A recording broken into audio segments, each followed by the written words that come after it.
కథలెన్నో చెప్పారు, కవితల్ని రాశారు, కాలాలు దాటారు, యుద్ధాలు చేశారు. ప్రేమలో తప్పు లేదు, ప్రేమలో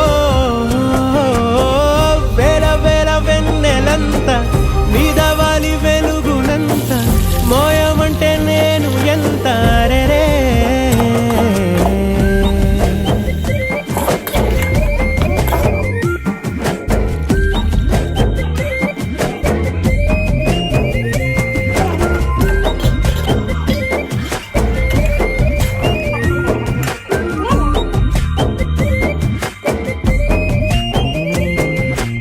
ఆకాశం తాకాలి అని ఉందా, నాతో రా చూపిస్తా